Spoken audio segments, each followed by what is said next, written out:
Welcome back to the morning show here on the Arise News channel. Joining us now to review some of the headlines of today's newspapers from around the world is Arise News analyst Ohi Odiai. Good morning, Ohi. Morning, Good Tundu. to see you again Morning, Dr. Bati. Morning, Leila. Morning. Morning. So let's kick things off with these day newspapers. The very first major headline, House renews move to separate office of the AGF from the Justice Minister. Of course, this was something that you guys discussed earlier on the news segment of the morning show. But the top corner, there's also another story. 8 discos await fate as NEC reviews responses to queries.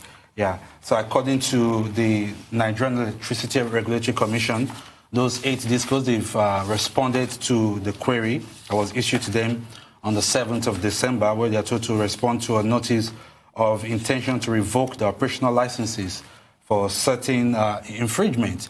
But on the flip side, which we also just discussed, the fact that the electricity workers, they strike, the industrial action is currently on, and some of the things that the grievances include non-payment of salary arrears, remittance of pension deductions, and the retrenchment of staff. So those are the major stories in these day newspapers. And on that subject, we just had Sam Amadi, who was formerly the CEO of the Electricity Regulatory Commission, trying to give us his own perspective. Yes. Let's move on to the Punch newspapers. The major headline for the Punch says Nigeria to spend 750 billion on fuel subsidy in 2020.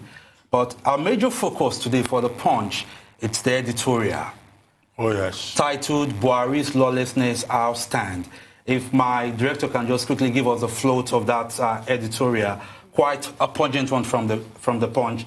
After outlining what happened in the issue of the DSS and Shuare, they stated, and I quote, as a symbolic demonstration of our protest against autocracy and military-style repression, Punch will henceforth prefix Buhari's name, which is rank as a military dictator in the 80s, which is Major General, and refer to his administration as a regime until they purge themselves of their insufferable contempt for the rule of law. Tundu. Wow. They pulled no punches there, clearly. I mean, the editorial listed the whole litany of human rights abuses and what have you, or alleged human rights abuses. Yeah. So, yes, the Punch, and they put this right on the front page in case anybody missed it. Well, in bold. It's not always that a newspaper does a front page editorial. Right, because the place of the editorial is on the op-ed pages. Yes. Yeah. When a newspaper decides to put an editorial on the front page, it's trying to say that this is very important to us. Yes. And it's done occasionally because of the importance of the statement that the newspaper, through its editorial board, wants to make. In this particular editorial, I mean, it's really a punchy editorial coming from the Punch, and it's very well written. Very articulate, and it's also a statement of protests. And I guess, you know, when you list the various protests against this administration, or, you know, the concerns that have been expressed, either by the media or civil society generally, those will come within the, you know, topmost in terms of reactions to the Buhari administration. As to the decision of the newspaper to refer to President Buhari as a Major General. Well, I mean, he's a Major General, but I hope they will put they will indicate that he's retired, right? And, you know, they will also indicate that he's President of Nigeria and Commander-in-Chief of the Armed Forces. But, of course, the insinuation is that what we have is not a democratic government. That's what they're trying to say, that it's a regime. In due course, they may start complaining about a junta in Abuja. But I guess their point is well made, but it's a very critical editorial and backed up with facts and figures about the many infractions, the disregard for the rule of law by the administration. But I hope that, you know, the publisher of the newspaper will also be mindful of the implications of this very courageous, you know, expression of their independence and of their objection to how the government of the day is engaging with Nigerians. But that little note there that you made about mindfulness underscores the need to have this kind of editorial in the first place. The press is supposed to be free. Exactly, and it's good that they're demonstrating that, because we need to see the press showing that they do have press freedom, especially in a time where we're literally being told that we don't have that anymore. Yeah. It's good to see this. I love it. True. Let's take on the Nation newspapers. Of course, the headline about electricity workers on strike is also on the Nation newspapers. And then Oshiomhole, Wike trade punches over polls right, was the book presentation by Eric Osage, the immediate past managing director of The Sun. And it's interesting, the photograph, seeing the two chairmen of the APC and the PDP. And of course, when it was time for them to talk, Oshiomhole, in his usual candor, threw some punches at the PDP, and of course, Secondos also responded. Quite an interesting one, Doctor. Well, I mean, yes, I mean, politicians, if you belong to a political party and you're at a public forum, and one party, you're a member of, opposition party, criticizes your own party, what is expected of you is to stand up and set the record straight. But I think, that's in the nature of politics. But at the same time, while Wike stood up for, the PDP and responded to Oshiomhole, you see another photograph, the photograph you were referring to, the chairman of the PDP and the chairman of the APC hugging each other and smiling broadly, And again, that's the nature of politics, As individuals, people are, they relate as friends, but when it comes to, the push for power, the search for power, the tactics are different. So you saw at that occasion two sides of it. Tundu? Well, the optics are good. That much I'll say. And that's about it. Okay, let's see if I can quickly squeeze in. We'll take a quick break and then we'll come back for more of the newspaper review. Please stay with us.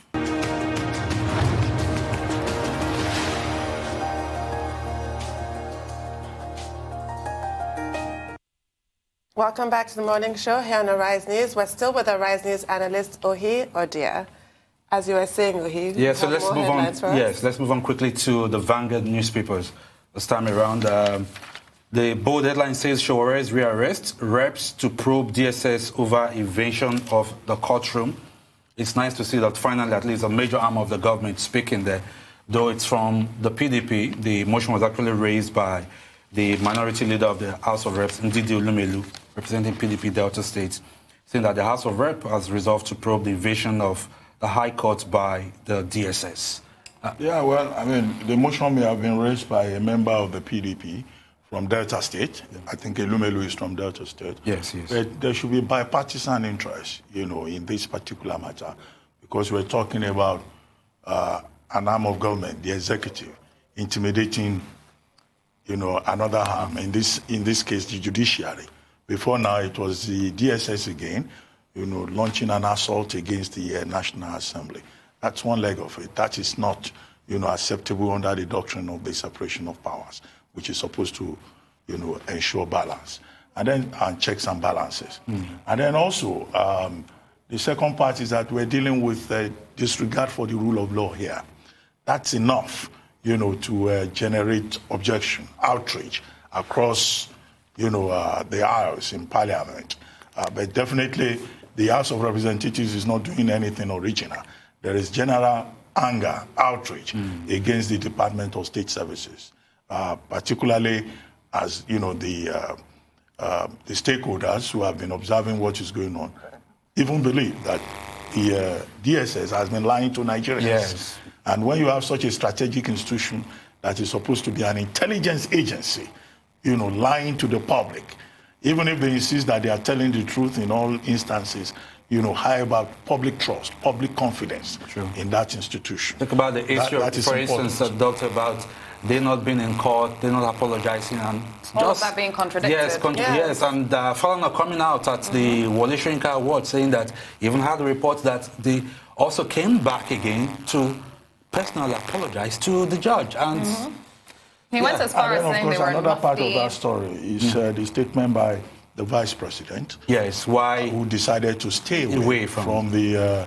the award event by the Wole Soyinka Center for Investigative journalism. He was to be given an award, as a defender of, democracy on account of the work that he had done as Attorney General and Commissioner of Justice. In Lagos State. And he decided to stay away because he thought that, look, it would be inappropriate. Just 2 days after all this controversy about the invasion of a court of law by the secret police and, the handling of the Shore case and the international outrage, for him to now go to an event and be collecting an award.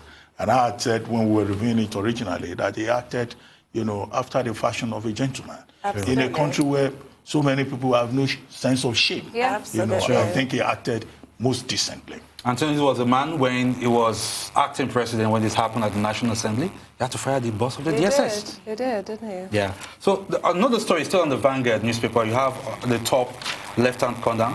Buhari appoints Adamu, CBN Deputy Gov, AMCON Chairman. The controversy that this has also generated as regards Moise Banere. But then the law, yes, that should be the law the president just signed in August states that the chairman of AMCON should be the deputy governor of the CBN. Exactly. So there's really no political. But just like it fell at a point in time that Fowler was out. Now Banere, I know Banere had not completed his 4-year term, but I think he had completed. Completed the 4-year term. And but then it was a year into a new term, I believe. No, but the law was passed by the National Assembly. It's got nothing to do with the executive. And for me, what is most interesting now is how AMCON is going to recover these gargantuan debts, 5 trillion naira. I mean, we're talking about a budget of 10-point-something trillion, and we have 5 trillion naira being owed. And most of that by 20 individuals. That's what's most interesting to me. Exactly, that's we shouldn't forget that the CBN also has a 50% stake in AMCON. Exactly. And when the law was amended, the law, Section 10, subsection 1, states very clearly that, look, the deputy governor of the CBN will be the chairman of AMCON. The president signed the law in August, right? He signed the bill into law in August. And now in November, he's just implementing the law. Yes. But it also says something about the nature of our country. There's a lot about mutual suspicion, the ethnicization of every move. I mean, I've read comments from persons saying, how can they remove 2 Yoruba people?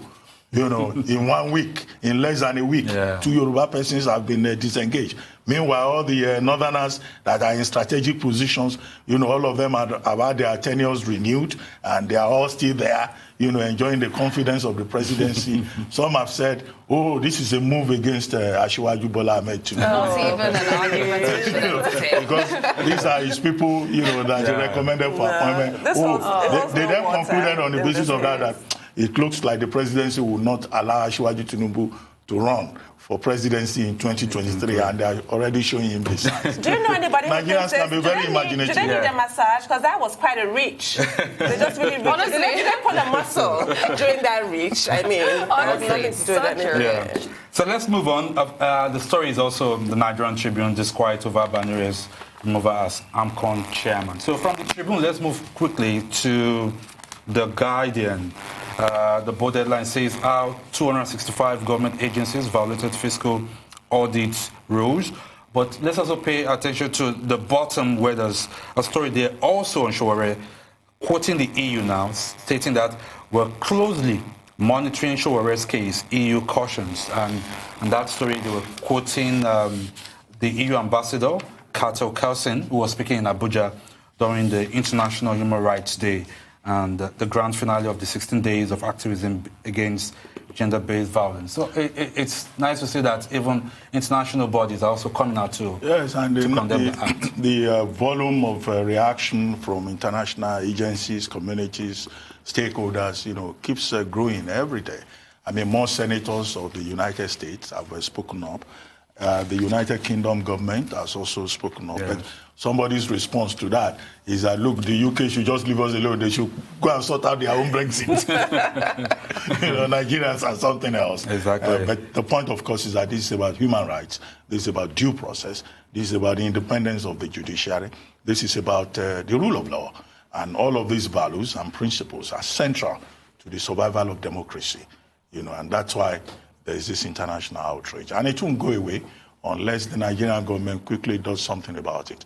I've kept saying that, look, when a government finds itself in this kind of situation, you look for a way to change the narrative.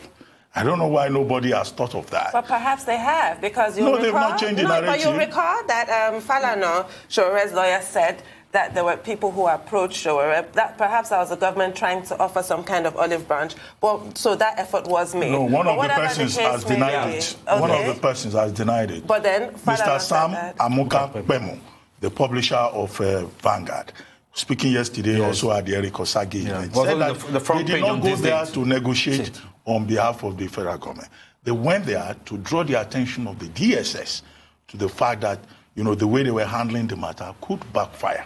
Right. Thank you for that. Mr. Pemo is a highly respected Nigerian. Yes. No, but thank you for that. But it just goes to show that some efforts have been made. But when you're making an effort or think you're making an effort, if it is failing, for goodness sake, go back to the drawing board. This is clearly an absolute disaster. And the point that's been made is really not even, before we even get to the charges and how dreadful that whole process is, trying to charge somebody with treasonable felony. Regardless of the charges, a court of competent jurisdiction, in its wisdom, has seen fit to grant a man bail. He must not continue to be held. That's really the bottom line. Yeah. How can you hold him when he's been granted bail?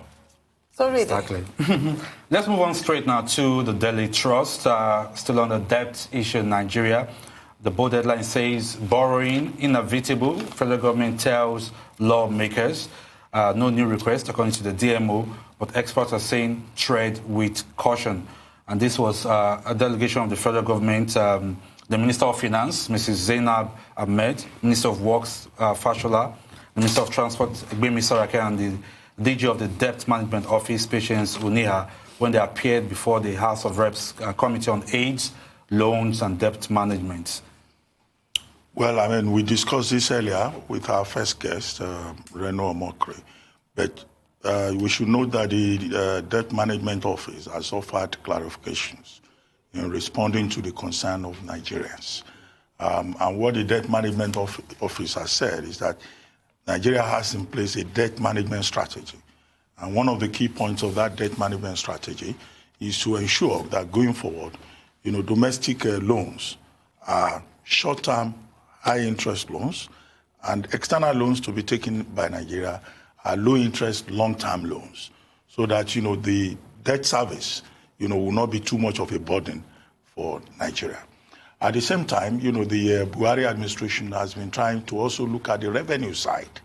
And that revenue side was the main point in the fiscal bill that accompanied the appropriation bill for 2020 that was presented, to the National Assembly by President Buhari.